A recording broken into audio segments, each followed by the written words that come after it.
নমস্কাৰ জনাইছোঁ পিয়াই নিউজৰ সমদৰ্শকক মই নৱজ্যোতি কলিতাই মোৰ পিছৰ বেকড্ৰপত যিসকল ব্যক্তিৰ ফটো ওলাই আছে তেখেতসকল সাংবাদিক গণতন্ত্ৰৰ চতুৰ্থ স্তম্ভত কাম কৰে মই এখেতসকলক বেকড্ৰপত এই কাৰণে ৰাখিছোঁ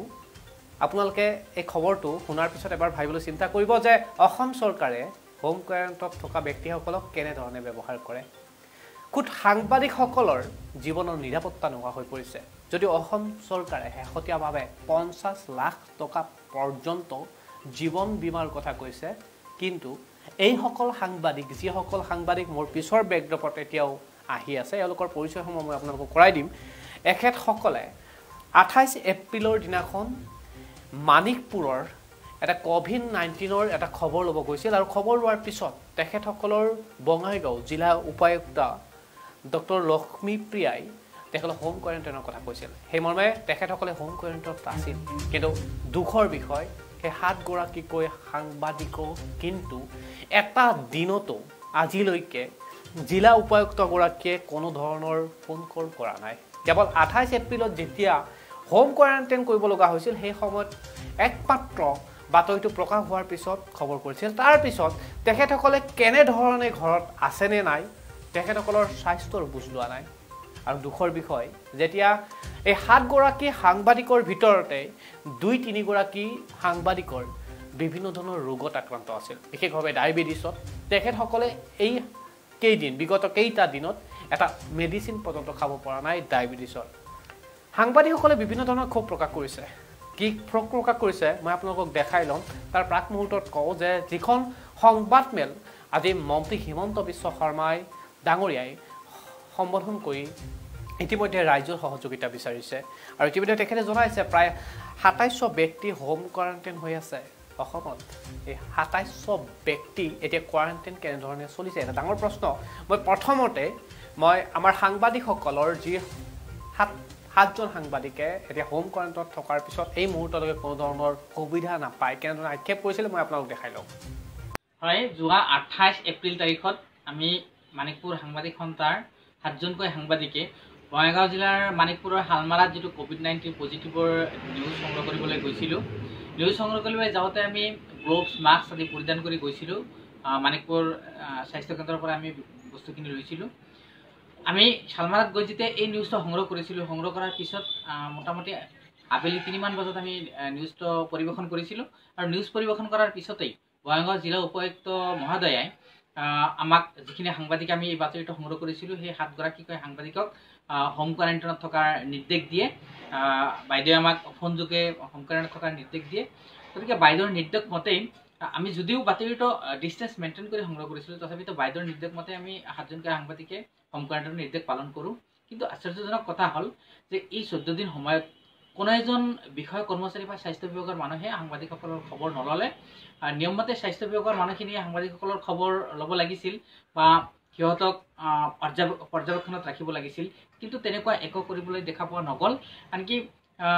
সাংবাদিকসকলে হোম কোৱাৰেণ্টাইন পালন কৰিছে নে নাই কি কৰি আছে সেই বিষয়েও একো খবৰ লোৱা দেখা নগ'ল গতিকে এই ক্ষেত্ৰত আমাৰ দুখ লাগিছে যে হোম কোৱাৰেণ্টাইনত থকা মানুহখিনি আচলতে এনেকৈ বিভাগে পৰিচালনা কৰে নেকি বা বঙাইগাঁও জিলাত আচলতে হোম কোৱাৰেণ্টাইনৰ নামত কি চলিছে বিষয়ববীয়াসকলৰ চৰম গাফিলতিৰ ফলতে হয়তো হোম কোৱাৰেণ্টাইনত থকা মানুহখিনিয়ে নিজৰ ইচ্ছামতেই চলিছে নেকি তেনেকুৱা এটা প্ৰশ্নৰ উদ্বেগ আমাৰ মনত জন্মিছে আমি দুখ প্ৰকাশ কৰিছোঁ যে এই সাংবাদিকসকলৰ ভিতৰৰ পৰা 2জনমান সাংবাদিকে ডায়েবেটিছৰ নিচিনা মাৰাত্মক ৰোগত আক্ৰান্ত তেওঁলোকে এই 14 দিন সময়ত মেডিচিন নোখোৱাকৈ থাকিব লগা হৈছিলে আৰু তেওঁলোকে মেডিচিন আনাৰ কাৰণে নিম্নতম সুবিধাখিনিও তেওঁলোকে পোৱা নাছিলে গতিকে সাংবাদিকসকলৰ ক্ষেত্ৰতে যদি এনেকুৱা হয় তেতিয়াহ'লে সাধাৰণ মানুহৰ ক্ষেত্ৰত কি হৈ আছে সেয়া ৰাইজে নিশ্চয় অনুভৱ এই যে হোম কোৱাৰেণ্টাইন বিষয় লৈ যেটো কোভিড-19 যে প্ৰাদুৰ্ভাৱ চলি আছে এইখিনি সময়তে আমাৰ বঙাইগাঁও জিলা উপায়ুক্ত মহোদয় বাইদেৱে যি নিৰ্দেশ দিছিল মানিকপুৰ মহকুমা সাংবাদিকৰ মানে যে 7জনীয়া গ্ৰুপক এই 7জনে যি সাংবাদিকৰ সজাতি দলক হোম কোৱাৰেণ্টাইনৰ নিৰ্দেশ দিছিল সেই নিৰ্দেশ আখৰে আখৰে পালন কৰিছে তেখেতসকলে হোম কোৱাৰেণ্টাইন মানিছে মানাৰ পিছত আজিলৈকে আপোনাৰ জিলা উপায়ুক্ত মহোদয়ৰ ফালৰ পৰা আনকি জিলা প্ৰশাসনৰ ফালৰ পৰা স্বাস্থ্য বিভাগৰ পৰা কোনো এজন ডক্টৰ কোনোবা এজন আপোনাৰ উচ্চ পদস্থ বিষয়া আজিলৈকে সাংবাদিকখিনিৰ কোনো খা খবৰ লোৱা নাই আৰু মই জিলা উপায়ুক্ত মহোদয়ক আৰু লগতে স্বাস্থ্যমন্ত্ৰীক অৱগত কৰিব খোজো আপুনি সোনকালে সাংবাদিকৰ লগতে বঙাইগাঁও জিলাত যিখিনি সাধাৰণ মানুহ কণ্টেইন কৰি ৰখা হৈছে যিখিনি সময়ত আপোনাৰ স্বয়ং সাংবাদিকৰে হোম কোৱাৰেণ্টাইন কৰাৰ পিছত কোনো খবৰ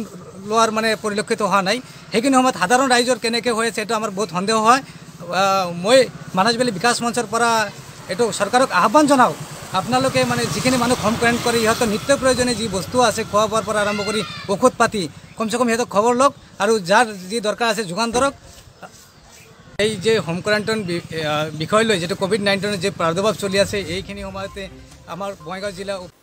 নিশ্চয় পিয়ানিজ দৰ্শকসকলে অনুমান কৰিব বিচাৰিছে য'ত সাংবাদিকসকলৰে জীৱনৰ নিৰাপত্তা নাই, সাংবাদিকসকলে এতিয়া কোৱাৰেণ্টাইনৰ সময়ত কোনো ধৰণৰ ব্যৱস্থা পোৱা নাই। এয়া মানিকপুৰৰ দৃশ্য বঙাইগাঁও জিলাৰ, আৰু এই দৃশ্যসমূহ দেখা পোৱাৰ পিছত বঙাইগাঁওৰ জিলা উপায়ুক্তগৰাকী ডক্টৰ লক্ষ্মীপ্ৰিয়াই কি ব্যৱস্থা গ্ৰহণ কৰিব ডাঙৰ প্ৰশ্ন। এতিয়া ৰাইজে বুজিবলৈ চেষ্টা কৰক। আৰু আজি মন্ত্ৰী হিমন্ত বিশ্ব শৰ্মাই যিখন সংবাদমেল আজি সম্বোধন কৰিছে, যিখন সংবাদমেলত তেখেতে কৈছে যে বৰ্তমান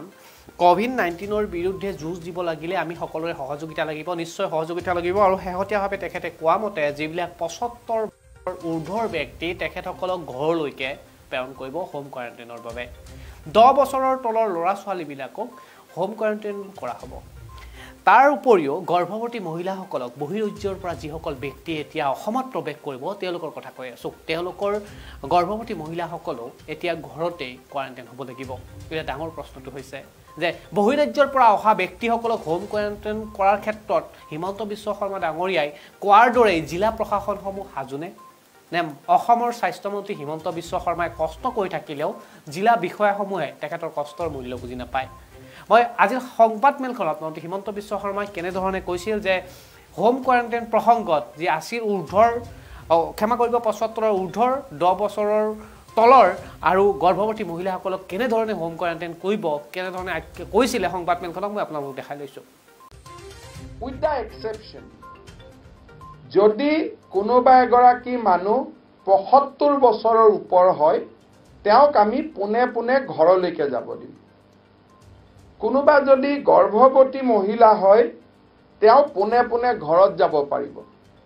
10 বছৰৰ তলৰ শিশুসকল হ'লে তেওঁলোক ঘৰত যাব পাৰিব, আৰু দিব্যাংগজন হ'লে তেওঁলোক ঘৰলৈকে যাব পাৰিব। So' pregnant lady, family accompanying 10 years below kids, divyangjan and senior citizen above 75 years. So they will go to the home. কিন্তু ঘৰত যোৱাৰ আগতে ঘৰৰ গৃহস্থজনে এখন আমাক আণ্ডাৰটেকিং দিব যে এওঁলোকক লৈ গৈ মই গোটেই ঘৰটো বান্ধি ৰাখিম, অহা 14 দিনৰ কাৰণে কণ্টেইনমেণ্টত ৰাখিম, আমি ঘৰৰ পৰা কোনো ওলাই নাযাওঁ।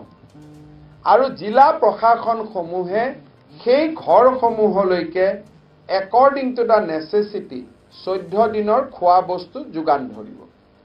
এটা কোনোবাই ক'ব পাৰে যে খোৱা বস্তু দিম বুলি কৈছিলে নিদিলে। Yes, there will be mistake. In spite of our good intention many people may not get rations. কিয় যে যদি এজনকৈ দিব কওঁ, কোনোবাই ঘৰৰ পৰা লৈ গ'ল, কোনোবা অংগনবাদীয়ে গৈ নিদিলে, কোনোবা আশা কৰ্মীয়ে নিদিলে, কোনোবাই নাম ভুল কৰিলে, কোনোবাই বেলেগ কামত পৰি গ'ল। So' nothing is guaranteed, but there will be every effort from our side to provide food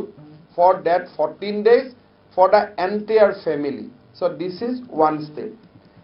বাকীসকল কোৱাৰেণ্টাইনত থাকিব। থকাৰ পিছত আমি তেওঁলোকৰ সোৱাব ল'ম। সোৱাব লোৱাৰ পিছত will try to give result within a period of 7 days। 7 daysৰ ভিতৰত ৰিজাল্ট পালে আমি তেওঁলোকক depending on the result and symptom অতিৰিক্ত 7 দিন আমি ঘৰত পঠাব পাৰোঁ। আৰু যদি ডিষ্ট্ৰিক্টখন চক নহয়, তাৰমানে বহুত বেছি যদি ডিষ্ট্ৰিক্টত মানুহ নহয়, প্ৰিফাৰেবলি in spite of positive and negative result, they will continue to be in the institutional quarantine. These will not confer any rights যে মোৰ negative হৈ গ'ল মোক যাব দিয়ক, কাৰণ আজিৰ পৰা negative positive report পেচেণ্টজনে মোবাইলত পাব। Is it Samir? Yes, so we are adopting a new technique, we are calling SRF. So under this SRF system, যদি মোবাইল নম্বৰ কাৰেক্ট দিয়ে চেম্পল লোৱাৰ সময়ত লেবৰ লগত যোগাযোগ কৰিব নালাগে, you will get your test report in your mobile. ইতিমধ্যে আপোনালোকে দেখা পালে এতিয়া প্ৰশ্ন হয় মোৰ পিছৰ ব্ৰেকডপত আকৌ আপুনি মোৰ সতীৰ্থসকলক অৰ্থাৎ 7জনকৈ সাংবাদিকৰ মোৰ সতীৰ্থ বুলিয়ে কৈছোঁ যেহেতু এটা সংবাদ গোষ্ঠীৰ লগত মই জড়িত তেখেতসকলে কিন্তু হোম কোৱাৰেণ্টাইনৰ সময়ত কি খাইছে কি খোৱা নাই মই সেইটো নুসুধোৱে সেইটো তেওঁলোকেও বিচৰা নাই কিন্তু তেওঁলোকৰ দেহত কোভিড-19ৰ দৰে সেই বিষাক্ত ভাইৰাছবিধ আছে নে নাই সেই খবৰটো ল'বলৈও এজন ডক্টৰ নোলাল তেওঁলোকৰ টেষ্ট পৰীক্ষা কৰিবলৈ বা